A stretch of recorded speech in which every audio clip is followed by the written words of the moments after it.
বন্ধুরা আজকে আমি আবারও আপনাদের জন্য ওয়েস্ট বেঙ্গল এগ্রিকালচারের জব ভ্যাকেন্সি নিয়ে চলে এসেছি। বন্ধুরা আজকে যে জব ভ্যাকেন্সি নিয়ে আমি কথা বলবো সেটা কিন্তু আমি এর আগেও ভ্যাকেন্সিটা আপনাদেরকে দিয়েছিলাম। এটা কিন্তু ওয়েস্ট বেঙ্গলের এগ্রিকালচারের জব ভ্যাকেন্সি। এটা কিন্তু কোনো গভর্নমেন্ট জব নয়, এটা কিন্তু একটা কোম্পানির আন্ডারে আপনাদেরকে কন্ট্রাক্টে কিন্তু কাজটা করতে হচ্ছে। কি কাজ করতে হবে, কত টাকা আপনার স্যালারি হবে, কি ক্রাইটেরিয়া থাকলে আপনারা অ্যাপ্লাই করতে পারবেন, এই সম্পূর্ণটাই কিন্তু ভিডিওর মাধ্যমে আমি আপনাকে জানানোর চেষ্টা করব। তো পুরো ভিডিওটা স্কিপ না করে ভালো করে মন দিয়ে দেখুন, তারপরে কিন্তু বন্ধুরা আপনার জন্য অ্যাপ্লাই করবেন। বন্ধুরা এটা কিন্তু শুধুমাত্র কলকাতা নয়, ওয়েস্ট বেঙ্গলের বিভিন্ন লোকেশন থেকে কিন্তু বিশেষ করে রুরাল সাইডের ক্যান্ডিডেটরা কিন্তু জবটার জন্য অ্যাপ্লাই করতে পারবে। কোনো আরবান সাইডের ক্যান্ডিডেট কিন্তু জবটার জন্য অ্যাপ্লাই করতে পারবে না। তো যারা রুরাল সাইডে বসবাস করেন তারা কিন্তু অনেকদিন ধরে অনেক রকম কাজের জন্য আমার কাছে খোঁজ করছিলেন, তারা কিন্তু সহজেই এই কাজটার জন্য অ্যাপ্লাই করতে পারবেন। বন্ধুরা এই জবটাতে অ্যাপ্লাই করার জন্য কিন্তু কোনো রকম টাকা পয়সা আপনাকে দিতে হবে না, সম্পূর্ণ ফ্রিতে কিন্তু জবটাতে আপনারা অ্যাপ্লাই করতে পারবেন। আমার চ্যানেলে যদি আপনি নতুন হন, চ্যানেলটা কিন্তু অবশ্যই সাবস্ক্রাইব করে রাখবেন, পাশে থাকা বেল বাটনটাও কিন্তু অল করে রাখতে একদম ভুলবেন না, যাতে আমি কোনো জব ভ্যাকেন্সির আপডেট দিলেই সবার আগে নোটিফিকেশনটা আপনার কাছে চলে যায়। বন্ধুরা আমার ভিডিও যদি আপনার ভালো লাগে অবশ্যই কিন্তু আমায় কমেন্ট করে জানাবেন, আর এছাড়াও যদি অন্য কোনো জবের রিকোয়ারমেন্ট থাকে সেটাও কিন্তু আপনারা আমাকে বলতে পারেন। সাথে কিন্তু আপনার কোয়ালিফিকেশন, আপনার এজ, আপনার লোকেশনটা কিন্তু মেনশন করবেন, তাহলে আমি আপনার যোগ্যতা অনুযায়ী আপনার নিয়ার বাই লোকেশনে আপনাকে কাজটা খুঁজে দেওয়ার চেষ্টা করব।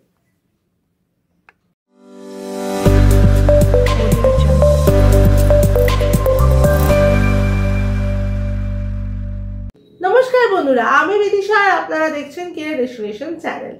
আজকের ভিডিওতে বন্ধুরা আমি ওয়েস্ট বেঙ্গলের কৃষি সহায়ক মানে যেটা এগ্রিকালচারের জব সেটা নিয়ে কিন্তু আলোচনা করব। এই যে জবটা এখন ওপেন মানে ভ্যাকেন্সি ওপেন হচ্ছে সেটা কিন্তু কোনো রকম সরকারি চাকরি নয়, এটা কিন্তু কোনো রকম সেলসের কাজ নয়, কোম্পানির অধীনে কিন্তু কাজ করতে হবে। দয়া করে কেউ সরকারি চাকরি ভেবে অ্যাপ্লাই করবেন না, তবে কিন্তু কাজটা কিন্তু পার্মানেন্ট থাকবে। বন্ধুরা এখানে যে জবটা করার জন্য যে কোয়ালিফিকেশনটা লাগবে কৃষি সহায়ক কাজের জন্য, মানে এখানে যে পোস্টটা আছে সেই পোস্টটার নামই কিন্তু দেওয়া হচ্ছে কৃষি সহায়ক। সেই পোস্টের জন্য অ্যাপ্লাই করার জন্য আপনাকে যে কোয়ালিফিকেশনটা লাগবে সেটা হচ্ছে minimum 10 pass. Minimum 10 pass qualification লাগবে। এক্সট্রা কোয়ালিফিকেশন কি লাগবে, বেসিক কম্পিউটার নলেজও লাগবে। এটা থাকলেই কিন্তু আপনারা অ্যাপ্লাই করতে পারবেন। এখানে মেল ফিমেল বোথ ক্যান্ডিডেট কিন্তু অ্যাপ্লাই করতে পারবেন, মানে আপনারা যদি ফিমেল হন, ফিমেল ক্যান্ডিডেটরাও কিন্তু এটার জন্য অ্যাপ্লাই করতে পারবেন। এখানে কিন্তু যদি আপনারা ফ্রেশার হন বা এক্সপিরিয়েন্স থাকেন তাও কিন্তু অ্যাপ্লাই করতে পারেন। কোনো রকম আপনাকে প্রিভিয়াস কোনো জবের অভিজ্ঞতা না থাকলেও কিন্তু আপনারা কৃষি সহায়ক হিসাবে এখানে অ্যাপ্লাই করতে পারবেন।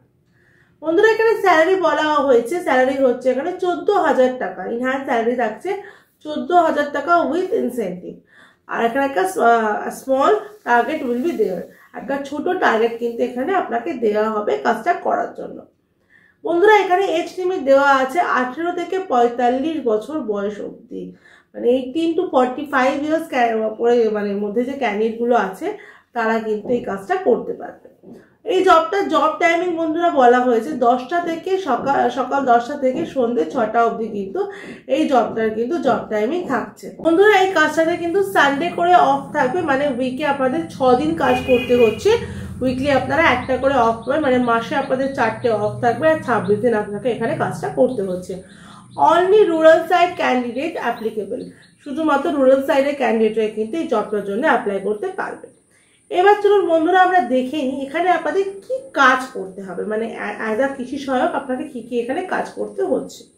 বন্ধুরা এখানে বলাই আছে কৃষি সহায়ক হিসেবে যে কাজটা আপনাকে করতে হবে সেটা হচ্ছে পশ্চিমবঙ্গ সরকার যে চাষবাস করার জন্য যে আপনার জমিতে যে জল দিতে হয় তার জন্য কিছু মেশিনপত্র যেগুলো লাগে পাইপগুলো, সেগুলোর জন্য পশ্চিমবঙ্গ সরকার রাজ্য সরকার মিলে কিছু অনুদান কৃষকদেরকে দেবে।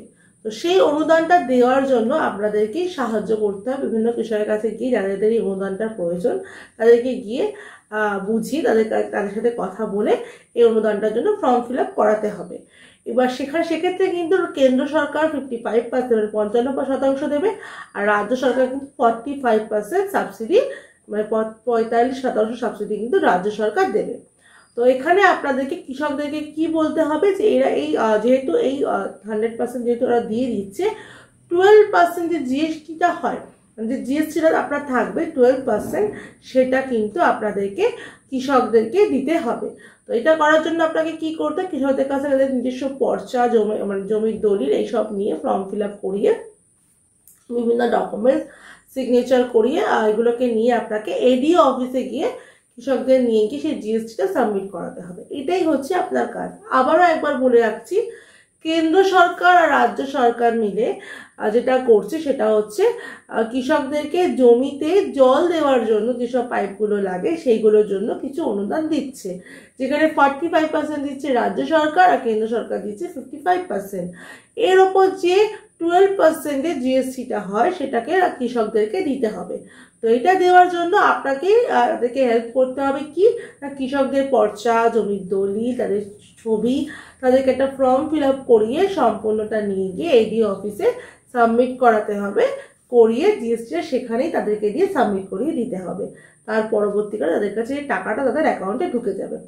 একটা কথা বলে রাখছি, কোনো কৃষকের কাছ থেকে কিন্তু এই জিএসটির জন্য কোনো রকম টাকা বা জিএসটির টাকা আপনারা কিন্তু হাতে করে নেবেন না, সেক্ষেত্রে কিন্তু আপনার এগেনস্টেও আইনত কোনো রকম ব্যবস্থা নেওয়া হতে পারে।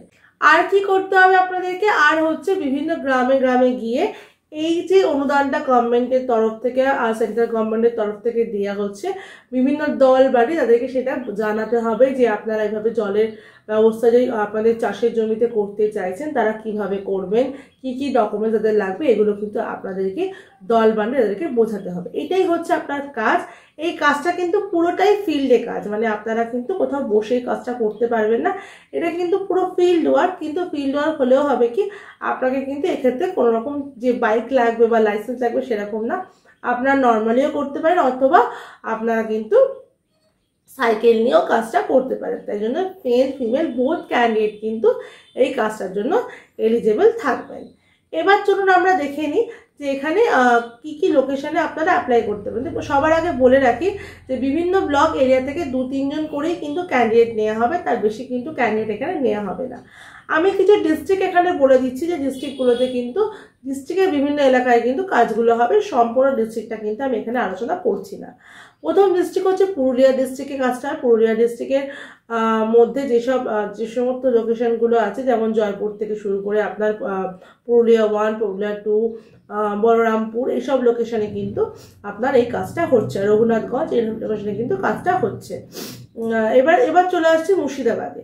মুর্শিদাবাদে কি কি আছে, বহরমপুর, লালগোলা, এদিকে আপনার ফারাক্কা, খাড়গ্রাম, নবগ্রাম, এইসব লোকেশনে কিন্তু মুর্শিদাবাদের জন্য এই কাজটা হচ্ছে। রঘুনাথগঞ্জেও কিন্তু হচ্ছে, টু পেরোল বর্ধমান। ঠিক আছে, এবার চলে আসছে নর্থ 24 পরগনাতে। নর্থ 24 পরগনাতে কোন কোন লোকেশনে হচ্ছে, বনগাঁ, গাইঘাটা, দেগঙ্গা, বারাসাত 1, বারাসাত 2, হাবড়া, হাড়োয়া, মিরাখা, রাজারহাট, আমডাঙ্গা, হিঙ্গলগঞ্জ, বসিরহাট, সন্দেশখালী, এইসব লোকেশনগুলোতে কিন্তু নর্থ 24 পরগনার জন্য হচ্ছে।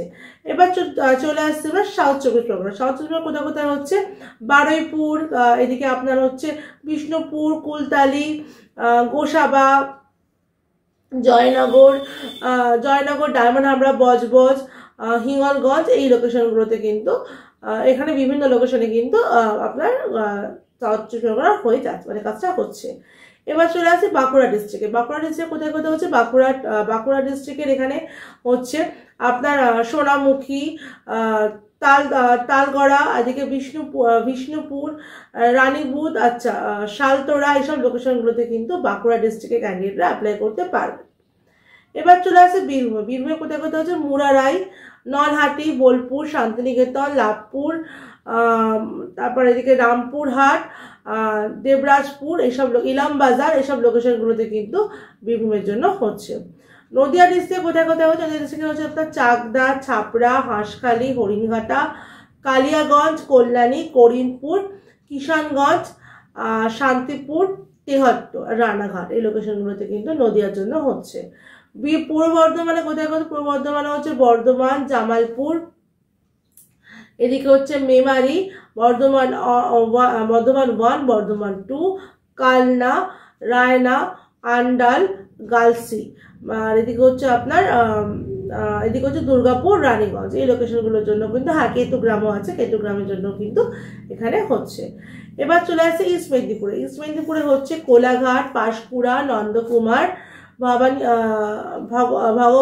ভগবানপুর, ময়না, তমলুক, নন্দীগ্রাম, আর এদিকে হচ্ছে হলদিয়া, খেজুরি, রামনগর, কন্টাই, এগরা, এই লোকেশনগুলোর জন্য কিন্তু আপনার ইস্ট মেদিনীপুরে হচ্ছে। ওয়েস্ট মেদিনীপুরে কোথায় হচ্ছে? কেশপুর, দাসপুর, ডেবরা, খড়গপুর 1, গোপীবল্লভপুর, গড়বেতা, জামবনি, আর এদিকে হচ্ছে সাকরাইল, এই লোকেশনগুলোর জন্য কিন্তু ওয়েস্ট মেদিনীপুরে হচ্ছে। এবারে হচ্ছে চলে আসছে ঝাড়গ্রামে। ঝাড়গ্রাম ডিস্ট্রিক্টে বিনপুর 1, বিনপুর 2, গোপীবল্লভপুর 2, গোপীবল্লভপুর 1, জামবনি, ঝাড়গ্রাম, নয়াগ্রাম, সাকরাইল, এই লোকেশনগুলোতে হচ্ছে ঝাড়গ্রাম ডিস্ট্রিক্টে। এবার আসছে দার্জিলিংয়ে। দার্জিলিং ডিস্ট্রিক্টে কোথায় কোথায় হচ্ছে? ফুলবাজার, এদিকে আপনার হচ্ছে কার্শিয়াং, মিরিক, আর এদিকে হচ্ছে আপনার মাটিকেরা, এই লোকেশনগুলোতে হচ্ছে দার্জিলিংয়ে। জলপাইগুড়িতে হচ্ছে ধূপগুড়ি,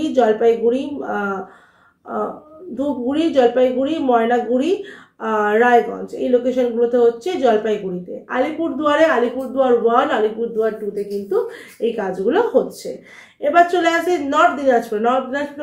নর্থ দিনাজপুর আর সাউথ দিনাজপুরে একসাথে লোকেশন দেওয়া আছে। লোকেশনগুলো হচ্ছে তপন, বালুরঘাট, দক্ষিণ দিনাজপুর, আর এদিকে হচ্ছে রায়গঞ্জ, উত্তর দিনাজপুর, এদিকে হচ্ছে আপনার ছাপড়া, কালিয়াগঞ্জ, ইটাহার, ইসলামপুর, এই লোকেশনগুলোতে হচ্ছে আপনার নর্থ দিনাজপুর আর সাউথ দিনাজপুর মিলিয়ে এই লোকেশনগুলোতে কিন্তু আপনারা কাজগুলো করতে পারবেন। বুঝতেই পারছেন বিভিন্ন ওয়েস্ট বেঙ্গলের বিভিন্ন ডিস্ট্রিক্টের ক্যান্ডিডেটরা কিন্তু এই জবটার জন্য অ্যাপ্লাই করতে পারবেন। তো আপনারা দেরি না করে তাড়াতাড়ি জবটার জন্য কিন্তু অ্যাপ্লাইটা করে ফেলুন। এবার চলুন বন্ধুরা দেখে নিন যে আপনারা কিভাবে অ্যাপ্লাই করবেন। আমার ভিডিও ডেসক্রিপশনে দেখুন, এখানে লিঙ্ক দেওয়া আছে। এই লিঙ্কে কিন্তু আপনারা নিজেদের ডিটেলস দিয়ে ফর্মটাকে ফিল আপ করে সাবমিট করে দিন।